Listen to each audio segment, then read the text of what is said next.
अस्सलाम वालेकुम रहमतुल्लाहि व बरकातुहू। आप देख रहे हैं टॉप 10 विद GNM और मैं हूं गुलाम नबी मदनी। दुनिया भर से आज की 10 बड़ी और इंतहाई अहम खबरें जिन पर आज हम बात कर रहे हैं। नाज़रीन किराम, आज 4 जुलाई 2020 है और आज दिन है हफ्ते का। ये टॉप 10 विद GNM का शाम का बुलेटिन है। खबरों का सिलसिला शुरू कर लेते हैं। जो आज की पहली बड़ी खबर है यह पाकिस्तान से है। पाकिस्तान के दारुल हुकूमत इस्लामाबाद के अंदर हिंदुओं के लिए एक मंदिर तामीर किया जा रहा था, इसे बंद कर दिया गया है, उसकी तामीर रोक दी गई है।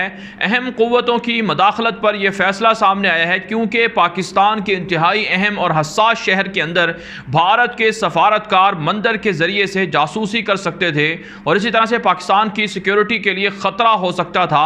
फिर पाकिस्तान के मुसलमानों की जानिब से, उलमाए किराम की जानिब से एहतजाज भी जारी था। यही वजह है पाकिस्तान के इस्लामाबाद शहर के अंदर तामीर किया जाने वाला मंदिर रोक दिया गया है और इस हवाले से पाकिस्तान की इस्लामी नज़रियाती कौंसिल से मशवरा भी किया जा रहा है। नाज़रीन किराम, पाकिस्तान के अंदर बिलखुसूस इस्लामाबाद के अंदर मोदी हुकूमत का ख्वाब था मंदिर तामीर किया जाना और इसके ज़रिए से भारतीय सफारती मिशन के लोग पाकिस्तान के अंदर दहशत गर्दी, जासूसी वगैरह करवा सकते थे। इसलिए खबरें सामने आ रही हैं कि अब इस मंदिर की तामीर रोक दी गई है। अफवाज पाकिस्तान, पाकिस्तान के खुफिया इदारे पाकिस्तान की सलामती के लिए हर वक्त चुकन्ने हैं और हर वक्त अलर्ट हैं।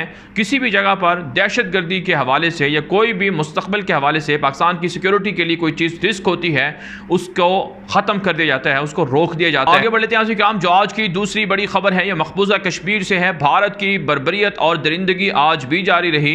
मकबूजा कश्मीर के अंदर ज़िला कुलगाम के अंदर 2 कश्मीरी नौजवानों को शहीद कर दिया गया है और राजौरी के अंदर भी सर्च ऑपरेशन के नाम पर कई कश्मीरियों को गिरफ्तार किया गया है। भारत की दरिंदगी रोज़ाना की बुनियाद पर जारी है। जून के महीने में 60 के करीब कश्मीरियों को शहीद किया गया।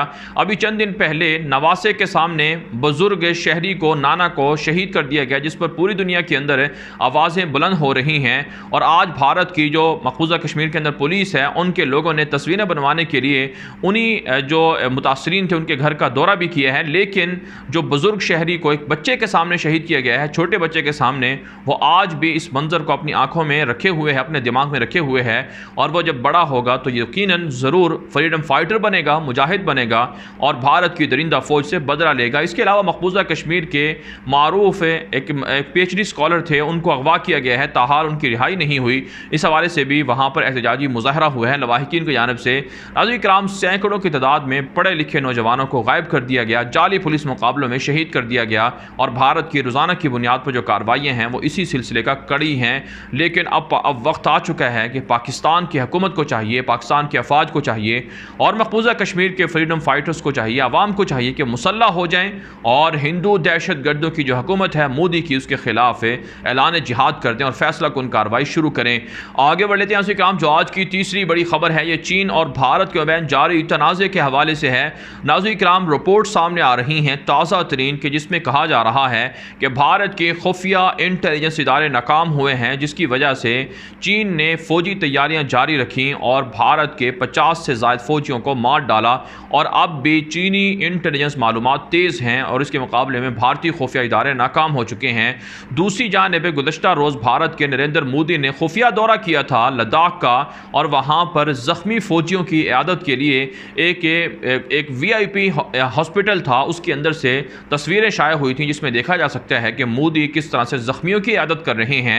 इस पर सोशल मीडिया पर आवाज़ें उठ रही हैं कि यह मन घड़त प्रोपेगेंडा है। जिन फ़ौजियों को ज़ख्मी बताया गया वो ना तो ज़ख्मी थे और जिसको हस्पताल बताया गया वो हस्पताल भी आम फ़ौजियों के लिए नहीं था। ये सिर्फ़ और सिर्फ आवाम को बेवकूफ़ बनाने के लिए ऐसा किया गया है। नाज़रीन काम, हम तो आपको पिछले 2-3 माह से बता रहे हैं कि भारत की दरिंदा मोदी हुकूमत आवाम से झूठ बोलती है और भारतीय मीडिया भी इसी तरह का झूठी खबरें देता है, झूठी रिपोर्टिंग करता है और आज सोशल मीडिया पर लोगों ने खुद तस्लीम भी कर लिया है। इसके अलावा नाज़रीन किराम, जय श्री राम के नारे पर दिल्ली के अंदर 9 मुसलमानों को शहीद किया गया है। ये ताज़ा तरीन इतलात सामने आ रही हैं, रिपोर्ट सामने आई है दिल्ली पुलिस की, जिसमें कहा गया है कि हिंदू दहशत गर्दों ने, इंतहा पसंदों ने 9 मुसलमानों को सिर्फ जय श्री राम के नारे पर शहीद कर दिया गया। हालांकि नाज़रीन किराम, दिल्ली फसादात के अंदर सैकड़ों मुसलमानों को शहीद किया गया, मसाजिद को, घरों को और मदारस को शहीद किया गया और फिर भी मुसलमानों ही को जिम्मेवार करार दिया जा रहा है, मुजरिम करार देकर उन्हें गिरफ्तार किया जा रहा है। आगे बढ़े जाए काम। जो आज की चौथी बड़ी खबर है ये अफ़गानिस्तान से है। तालिबान ने इस्लामी निज़ाम हुकूमत के ज़रिए से कोरोना वायरस को काबू किया और दुनिया के अंदर बिलखुसूस जनूबी एशिया के अंदर अफ़गानिस्तान वाहिद ऐसा मुल्क है जिसमें कोरोना वायरस की हलाकतें नहीं हुई, तबाहकारियाँ नहीं हुई, लॉकडाउन भी नहीं किया गया, तिजारती सरगर्मियाँ भी मामूल के मुताबिक जारी रहीं। लेकिन उसके बावजूद तालिबान की जानिब से कहा जा रहा है कि उन्होंने शरीयत पर अमल दरामद करवाने और साथ साथ एहतियाती तदाबीर करने और इसी तरह से मुस्तकिल तौर पर जो तालिबान का हेल्थ कमीशन है उसकी सरगर्मियाँ जारी रखने की वजह से कोरोना को शिकस्त दे दी है और अफ़गानिस्तान की आवाम को कोरोना की वजह से ज़्यादा नुकसान बर्दाश्त नहीं करना पड़ा है। दूसरी जानब नाज़रीन काम इतला सामने आ रही हैं कि ज़ल्मी खलीलज़ाद से तालिबान लीडरों की जो मुलाकात हुई है उसमें फ्यूचर में अफ़गानिस्तान में जो तामीराती काम है उन पर गुफ्तगू की गई है। इसके अलावा अमरीका और नेटो की जानिब से प्रोपेगेंडा किया जा रहा है कि तालिबान वादे पर कायम नहीं रहेंगे, धोखा दे सकते हैं अमरीका को, और साथ साथ नेटो ने इल्ज़ाम लगाया है कि तालिबान हमले जानबूझकर बढ़ा रहे हैं। इसके रद्द-ए-अमल में तालिबान ने कहा है कि अमरीका का प्रोपेगेंडा है, हम अपने वादे पर कायम हैं और जो दुश्मन हमारे खिलाफ हमले करता है उसके रद्द-ए-अमल में हमले किए जाते हैं। और आज की जो ताज़ा तरीन इतलात हैं कि तालिबान के मुख्तलिफ हमलों के अंदर कम अज़ कम 27 के करीब एहलकार मारे गए हैं और इसी तरह से तालिबान के सामने आज 16 एहलकारों ने सरेंडर किया है।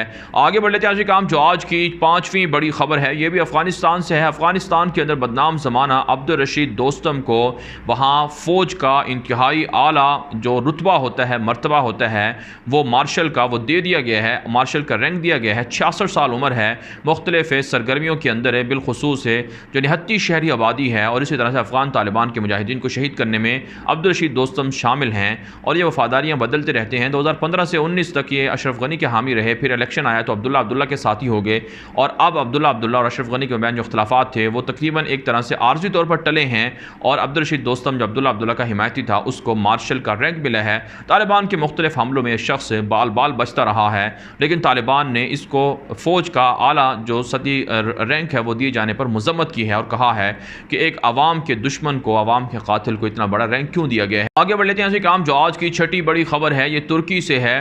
तुर्की ने 200 किलोमीटर तक रेंज तक टारगेट करने वाले मिसाइल का कामयाब तजर्बा कर लिया है और तुर्की जदीद दुनिया के अंदर जदीद जंगी टेक्नोलॉजी में खुद कफील होता जा रहा है। इससे पहले तुर्की ने दुनिया के अंदर ड्रोन टेक्नोलॉजी में खुद को दूसरे तीसरे नंबर पर मनवाया है और अब मिसाइल टेक्नोलॉजी में भी मज़ीद जो है वो नए तजर्बात कर रहा है। एयर डिफेंस सिस्टम बनाए जा रहे हैं, जदीद जंगी बाहरी बेड़े बनाए जा रहे हैं, जंगी जहाज़ों की तैयारियाँ चल रही हैं। यहाँ तक कि अमरीका और यूरोपीय मालिक भी तुर्की के साथ एग्रीमेंट करके जंगी जहाज़ों की तैयारियाँ करवा रहे हैं। इसके अलावा तुर्की के सदर रजब तैयब एर्दोगान ने कहा है कि हमने दुनिया के 130 से ज़ायद ममालिक की कोरोना की जो वबा थी इसमें मदद की है और बग़ैर किसी नस्ल के, रंग के और मज़हब के लोगों की, मुल्कों की मदद की है और अब भी हमारी जानिब से मेडिकल और तिब्बी मदद जारी है जो इंसानी हमदर्दी की बुनियाद पर की गई है। उन्होंने कहा है कि तुर्की दुनिया का वाहिद ऐसा मुल्क बनने जा रहा है जहाँ हर किस्म का इलाज मुमकिन होगा और जहाँ जदीद जो तिब्बी दुनिया है या तिब्बी टेक्नोलॉजी है उसमें भी दुनिया के सामने तुर्की एक बड़ा मुल्क बनेगा। यही वजह नाज़रीन काम शाम के महाजरीन, लीबिया के महाजरीन और फ़लस्तीन के लोगों की मदद में भी तुर्की पेश है। आगे बढ़ लेते हैं नाज़रीन काम जो आज की 7वीं बड़ी खबर है ये शाम और लुबनान से है। शाम के अंदर दरिंदा बशार अल असद की फ़ौजों ने और उनके इत्तेहादी रूस और ईरानी जंगजुओं ने तकरीबन 6 महीनों के अंदर 1000 से ज़ायद निहत्ते शामी मुसलमानों को शहीद किया है जिसमें 250 के लगभग बच्चे हैं और 150 के लगभग ख़वातीन शामिल हैं। नाज़रीन काम गुज़श्ता 9 साल जंग के अंदर 10 लाख के लगभग शामियों को शहीद किया गया है और तकरीबन 1.5 करोड़ के लगभग शामी हिजरत पर मजबूर हुए हैं और इस वक्त भी दरिंदा बशार अल असद की कार्रवाइयाँ निहत्ते शामी मुसलमानों पर जारी हैं। लेकिन दुनिया खामोश है। अमरीका नए फ़ौजी अड्डा बना रहा है और इसराइल वहाँ पर हमला करके शामियों की ज़मीन पर कब्ज़ा कर रहा है। मुसलमान सोए हुए हैं। इसके अलावा नाज़रीन किराम लुबनान के अंदर गुज़श्ता 24 घंटे के दौरान 4 के करीब लोगों ने ख़ुदकुशियाँ कर ली हैं सिर्फ माशी हालात की ख़राबी की वजह से, भूख की वजह से। और वहाँ पर इसराइल के गासिब दरिंदा फ़ौजी और इसराइल के गासिब सहयूनी जो इंटेलिजेंस इदारे हैं दुनिया के और इसी तरह से यूरोप वगैरह के वहाँ पर हालात को ख़राब कर रहे हैं। हिज़्बुल्लाह के लोग भी हैं, उनके बारे में कहा जाता है कि शाम इराक़ के अंदर उनकी कार्रवाइयों की वजह से वहाँ के हालात ख़राब हुए हैं। लेकिन नाज़रीन किराम लुबनान के अंदर अगरचे ईसाइयों की भी अक्सरियत है और ईसाई भी ज़्यादा तादाद में है लेकिन मुसलमान भी हैं। यह मुसलमानों का मुल्क अगर चला गया तो फिर इसराइल ग्रेटर बनेगा और वसत देगा और इससे मुसलमानों को मशरिक़ वस्ता के अंदर कमज़ोरी लाहिक हो जाएगी। इसलिए मुसलमानों को बेदार रहना चाहिए और ज़िम्मेदारी और किरदार अदा करना चाहिए। ये काम जो आज की 8वीं बड़ी खबर है ये अमरीका और चीन के मबैन बहीरा अरब के अंदर फ़ौजी तनाज़े के हवाले से है। नाज़रीन किराम चीन की जानिब से जनूबी समंदर के अंदर जिसे बहीरा जज़ीरा अरब भी कहा जाता है, जदीद किस्म की ख़तरनाक किस्म की जंगी मशक़ें की जा रही हैं और अमेरिका की जानिब से इन मशक़ों पर तशवीश का इजहार किया गया था। और अब अमेरिका ने चीन के ख़िलाफ़ अपने बाहरी बेड़ों को समंदर के अंदर मुतहर्रिक कर दिए हैं और वो भी एक्टिव हो चुके हैं। नाज़रीन, इतलात सामने आती रही हैं कि अमेरिका ने जंगी बहरी जहाज़ों को हुक्म दिया था कि वह भारत की मदद के लिए समंदर में हरकत करें। इसके ख़िलाफ़ इसको रोकने के लिए चीन ने वहाँ पर जंगी मशक़ें शुरू की थी। कहा जाता है कि चीन का रास्ता समंदर से रोकने के लिए अमेरिका प्लानिंग कर रहा है मुख्तलिफ़ मुल्कों के साथ कि समंदरी हदूद में चीन की बालादस्ती कायम ना हो पाए।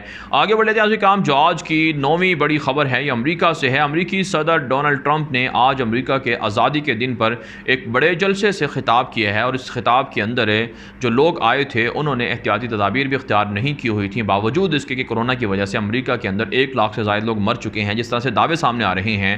लेकिन उसके बावजूद लोगों ने नमाज पहने हुए थे, ना ही एहतियाती तदाबीर इख्तियार की गई थी। अमेरिकी सदर डोनाल्ड ट्रंप ने जलसे से खिताब करते हुए कहा कि बाएँ बाजू के लोग मुजाहरों के ज़रिए से अमेरिकी तारीख़ को या अमेरिका के अंदर इनकलाब लाना चाहते हैं, उनको इजाज़त नहीं दी जाएगी। जो तारीख़ी शख्सियात हैं उनके मुजस्मों को नुकसान नहीं पहुँचाने दिया जाएगा और मुजाहिरीन के ख़िलाफ़ सख्ती से निपटा जाएगा। नाज़रीन किराम, अमेरिकी सदर डोनाल्ड ट्रंप के ख़िलाफ़ गुज़श्ता 2 महीनों से एहतजाजी मुज़ाहरे जारी हैं और उसमें ट्रंप को काफ़ी शिकस्त का सामना करना पड़ रहा है और वहाँ पेंटागन CIA के साथ इख्तलाफात हैं और ट्रंप इलेक्शन में भी हार सकते हैं।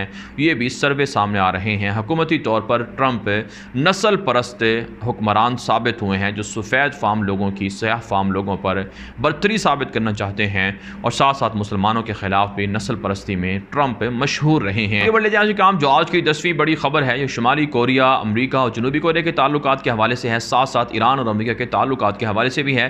नाज़रीन काम, शुमाली कोरिया और अमेरिका के दरमियान जो ताल्लुकात हैं वो बेहतर नहीं हो सकते, मुज़ाकरात नहीं होंगे। ये ऐलान सामने आया है शुमाली कोरिया के वज़ीर ख़ारजा की जानिब से।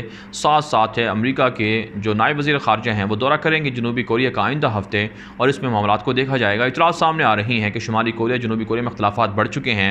अमेरिका और शुमाली कोरिया के ताल्लुकात भी कशीदा हैं और शुमाली कोरिया मुसलसल नए मिसाइल तजर्बे भी कर रहा है। इसके अलावा ईरान की जानिब से इसराइल और अमेरिका को वार्निंग दी गई है कि उनके जौहरी प्लांट्स पर अगर फिर से साइबर हमले किए गए और उनको नुकसान पहुँचाया गया तो फिर इसका रद्द अमल ईरान अमेरिका को इसराइल को देगा। इतलात सामने आ रही हैं कि गुज़श्ता रोज़ एक बड़े जौहरी प्लांट के अंदर जो धमाका हुआ था उसके पीछे इसराइल था और अमेरिका था। साइबर हमलों के ज़रिए से वहाँ पर धमाके और वहाँ के सिस्टम को तबाह किया गया है। बहरहाल नज़र काम दुनिया भर से थी आज की 10 बड़ी खबरें। इन खबरों के हवाले से आपकी क्या राय है? अपनी राय कमेंट के ज़रिए से ज़रूर हम तक पहुँचाएँ। आज के लिए इतना ही इजाज़त दीजिए। अल्लाह हाफ़िज़।